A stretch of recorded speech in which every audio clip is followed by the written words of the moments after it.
it in last week's archive. I did hear that Yeah. too the other day. All right, we got a caller. You want to say your name and where you're calling from?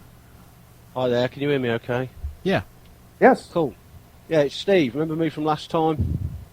Steve from London, how are you? Steve from England. Yeah. England, not London, but England, yeah. I'm in the Midlands. He's in the Midlands. I rang you last time. Do you remember we had the Orlando incident that I told you was going to happen? Yeah. Yeah. Yeah. Well, since that time, MJ, if you were to look at those two emails, the first one I wrote on the 24th of September and the second one I wrote on the 25th of September. As you saw, as we spoke of last time, I concluded a pungent smell, a school area, a bomb scare perhaps, and Orlando. And we mentioned at the time about the odds and the statistical analysis that Stephen Meara, the parapsychologist, does. And you were interested in knowing what they were. Now, I spoke with Steve about this, and the first thing that he said to me, he said, well, just concluding Orlando for a start is 45,000 to 1. I thought, okay. So then, of course, you've got to look how many countries there are in the world as well.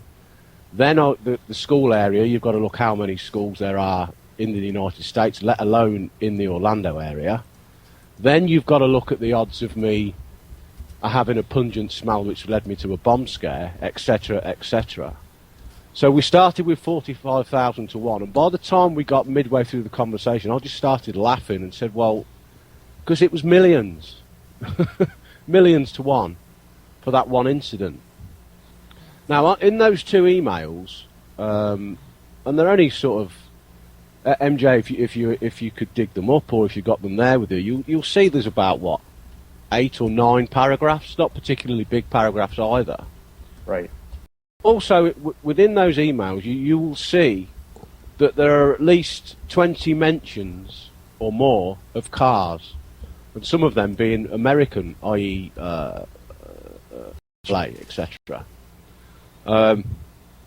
So at least 10 or more mentions of America, United States, USA. And there's also at least 10 mentions of floodings and storms and weird weather conditions as well as what I gave you directly. So since that time, it was only about a week after you had that incident in Orlando in Florida. Mm-hmm. You know, because I'm writing a lot, so I write through the night because I've got children and stuff, and I'm a full-on dad, so right. I'm awake all the time pretty much. So one night, it was about a week after the Orlando incident, I've been writing. I've got square eyes, man, I tell you. And I fell asleep on the sofa under a pile of paperwork and pens.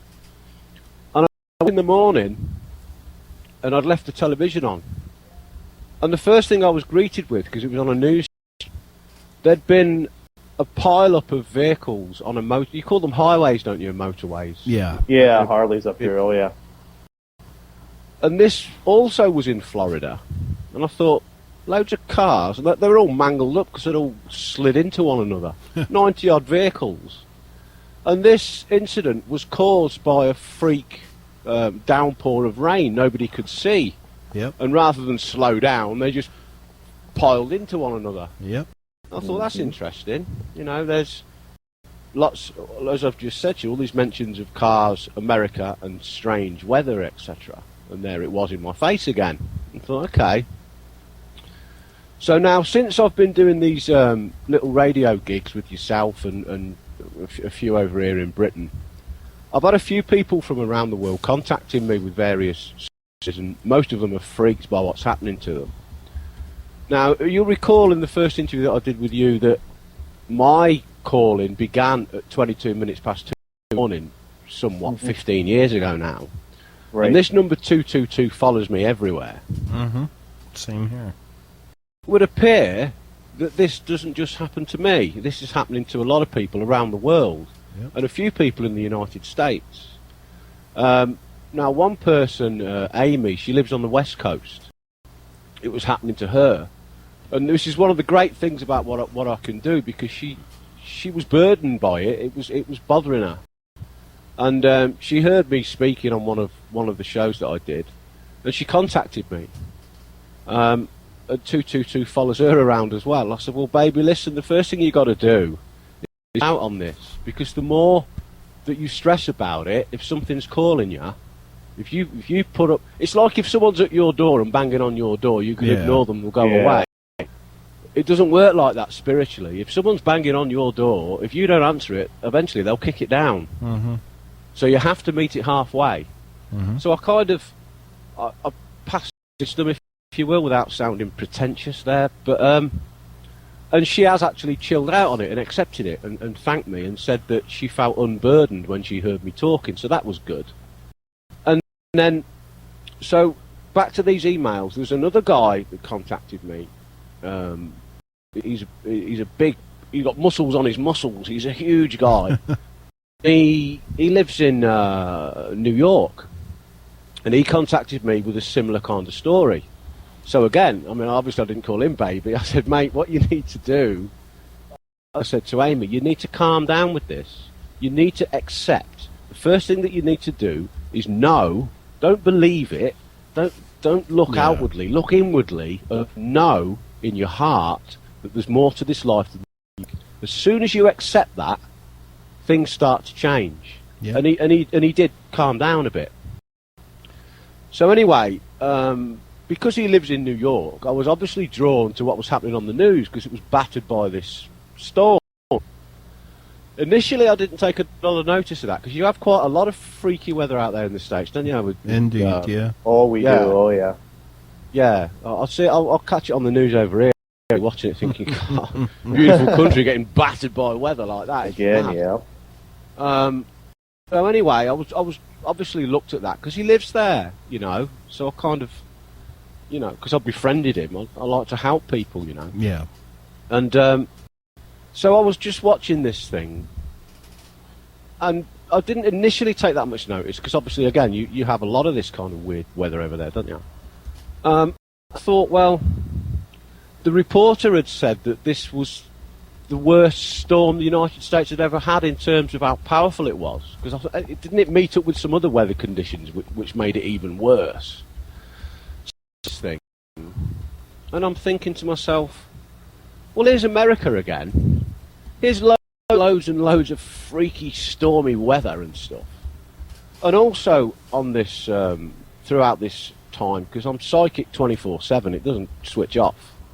I'd also had a dream, which I knew was a vision, and basically within this vision I was trapped in a fire, and I could feel the flames on my back, but I didn't.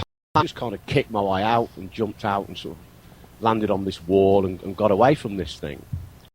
So anyway, I'm watching the storms progress and what's happening over there, and cars being washed down the street and stuff. The types of vehicles that I'd seen in my visions as well. So there I am in America again. There I am with crazy, crazy weather again. And then it spoke that I think it was the area down where Ground Zero was. There was a fire. They don't know what caused it, but it was about sort of 100 houses. And I thought, okay, so there's America, and there's loads of freaky weather, and there's a fire that's caused all this. And you've got these sporadic fires igniting all over the place. So I thought, right, okay, it seems I'm being drawn to America again.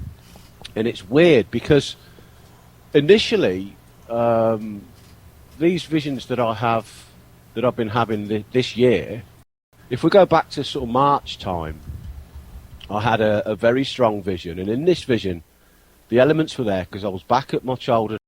My mum and dad were there. So I always know it's a vision when I see my parents and stuff. And in this vision, bearing in mind I'm 43 years old, but in this vision I was 8. And I was outside in the street on my bike. A great big military craft came over the houses. Like a fighter jet type thing. Sort of guns and bombs, aggressive looking thing. Yeah.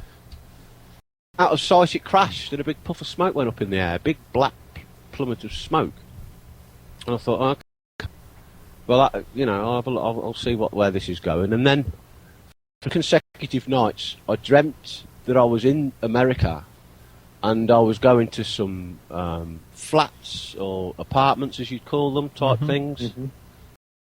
And then, about 3 weeks later, on the news, it showed a military craft that fell out of the sky and landed on some apartments in the United States. Yeah, that happened. It was I believe it was a stealth fighter that went awry and it landed. The pilot ejected. It dunked itself on some flats. Yep. I mean, nobody was killed, which was great for me.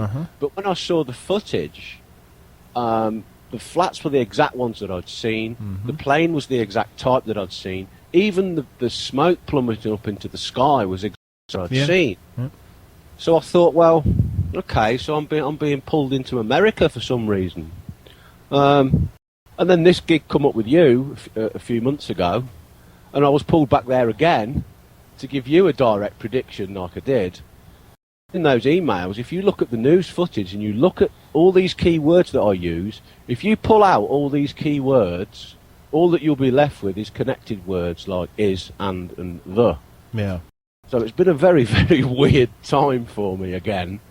But at least you have the evidence there in front of you. Because what I'm faced with now, I was on, Sue, what does she call herself on here? I can't remember. Sue, you know Sue, don't you? Yes. Oh, Electra. Yeah. Electra, that's the one. Sue, she's a good girl, Sue is. I've been talking to her quite a bit, actually. She's cool.